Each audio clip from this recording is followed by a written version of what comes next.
What's up, guys? This is Eric with the Net Angle breaking down political news, debates, and drama. And today we're going to talk about a debate that Jon Stewart had with Oklahoma Senator Nathan Dahm. And this was an interview from a few years ago, but the reason I want to talk about it today is because it recently came across my feed and I was reminded just how good it was. And sometimes on this channel, I like to take a look back at some debates that have really stuck with me over the years. Now, I've said on this channel before that I think Jon Stewart would be a great candidate to run for president. And although I think the odds of him doing it are pretty much slim to none, but I still enjoy exploring the possibility from time to time.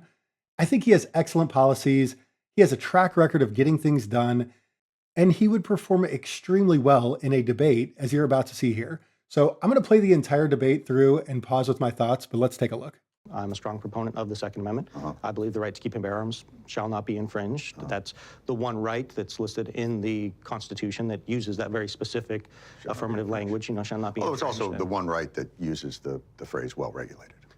Correct, when it's talking about the militia and the state. By the way, just for clarity's sake, yeah. I'm not against the Second Amendment. I don't want to ban guns. But you're saying more guns makes us more safe. Yes. So when we got 400 million guns in the country, we had an increase and gun deaths went up. So when exactly does this curve hit that takes it down? Would 1 billion guns do it? Let's just run those numbers, 400 million, 50,000. You're talking about less than a fraction of not even 1%, of 100th of a percent. But it goes up, not down. So your argument is backwards. But if you want, okay, so let's come up with a solution. Okay, so one of the issues, a contributing factor, again, I believe it's the individual that is the problem. So your solution to that is give them more guns. One thing that I immediately notice is that Nathan looks extremely nervous here. And maybe that's because he knows he's debating somebody that won't let him fall back on his talking points and move on. But notice Jon asks him a pretty simple question. When do we actually start seeing gun deaths go down? And his response is to point out that gun deaths are increasing, but at a slower rate. And Jon does a great job by not allowing him to get away with that. So I'm saying that because people are the problem, we need to look at the problems that those people are facing and how do we address it. But you've removed the ability for the state to do that. No, because you're... If you don't have background checks and you don't have registration and permitting, how do you know who has a problem in terms of the people who you're giving a gun to? Do you want to talk about the background checks first, or do you want to talk about solutions first? I want to talk about what you're doing is you're bringing chaos to order. That's your subjective opinion, that it's bringing chaos to order. It's not my subjective opinion. We have 50,000 gun-related deaths. That's not a subjective opinion. Okay, so that's dead people. Let me back up for a second. In every other place in your life, you want to bring order, but guns are the outlier for you. So let's start with immigration. You want registration, maybe a wall, maybe not a wall. Why do you want that? Well, one of the reasons is because the fentanyl crisis.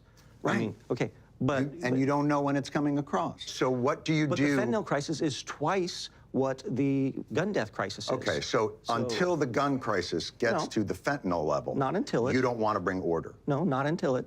But do you see my point? If we're going to talk about protecting lives, that's a larger issue in America than guns is. If we're talking about individual lives of ways that they can be protected, loss of life in America, there's loss of life through fentanyl. There's loss of life through obesity. The obesity crisis in America costs 6 times the number of lives as guns. Right, and so, you're the guy saying, you know what would help this?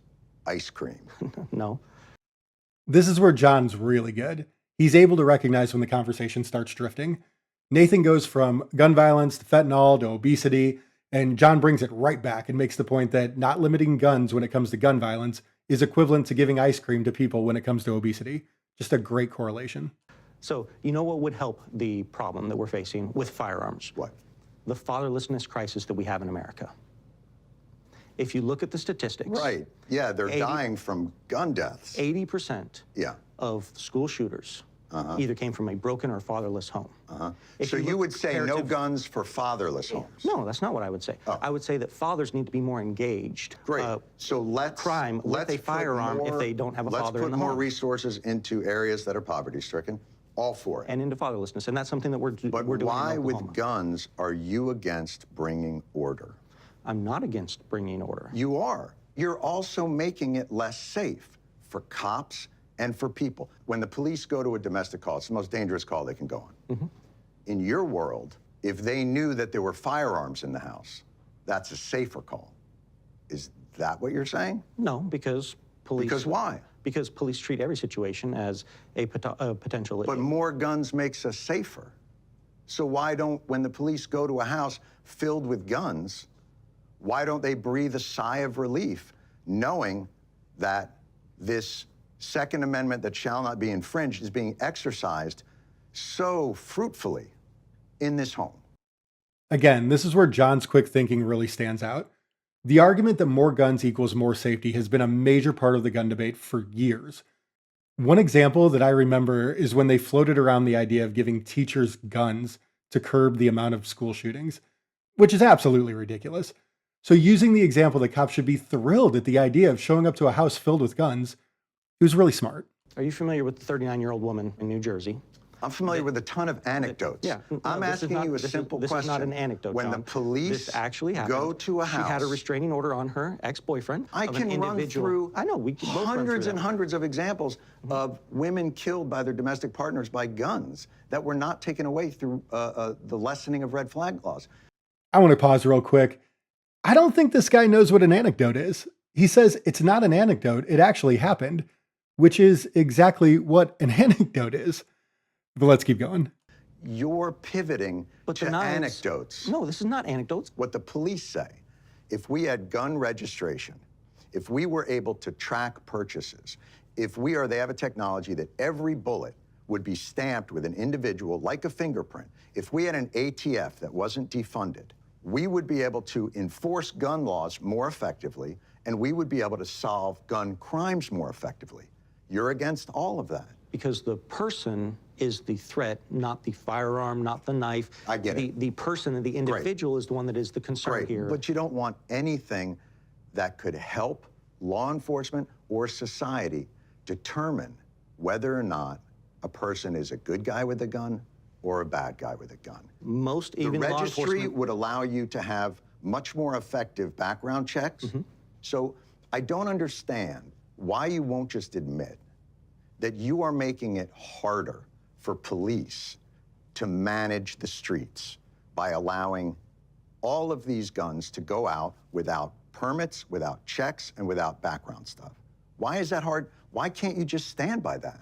Because that's not what I'm doing. I'm defending the individual's right to keep and bear arms. That's a different argument. Okay, but you may do. Here's what I'm saying. Mm-hmm. You want to say I'm a Second Amendment purist and I'm making it safer. You're not. You're making it more chaotic. And that's not a matter of opinion. That's the truth. That is a matter of opinion, John. But why take away their tools? He's 100% right. Limiting background checks, limiting a registry, not having permits, not allowing any sort of common sense gun laws makes it more difficult on police officers. And this is the moment in the argument that Jon's going to really corner him. Let's watch. Because certain of their tools that they're using would be infringements upon the people's right to keep and bear arms, upon their constitutional rights, upon due process, upon other things. That registering is an infringement? Yes. Okay. Is voting a right? It's a right for citizens, yes. Do you have to do anything to do it? Yes. What do you have to do? It depends on the state. What do you have to do? Sometimes you have to be at least 18 years old. What do you have to do? And in some places you have to have a government-issued ID. What do you have to? You have to be on the voter rolls? Register. You have to register. So you have to register to a right. Is that an infringement? Does the right to voting say shall not be infringed? Oh, so this is just a semantic argument now. No, it's not. You believe voting rights can be infringed because it doesn't say specifically shall not be infringed. Look at this. He did everything he could not to say register. He knew what Jon was getting at. He knew that he was cornered, and he did everything he could to avoid it. And his only pivot was to turn it into a game of semantics, which also got called out perfectly. So I'm going to let the rest of this play out because this is a masterclass. Is it an infringement upon a 17-year-old's right to vote, since they don't have that right to vote? No. Oh, it's not an infringement on them? No, okay. Absolutely not. Why not? Because you're the one making the argument, not me. I'm saying even rights have responsibilities, and that within those responsibilities are responsibilities and order. Otherwise, it's chaotic. I'll go you one further. You want to ban drag show readings to children. To minors, yes. Why? Why? What are you protecting? Why can we prohibit children from voting, those under 18 from voting? Why are you banning that? Is that free speech? Are you infringing on that performer's free speech? They can continue to exercise their free speech, just not in front of a child. Why? Because the government does have a responsibility to protect. I'm sorry?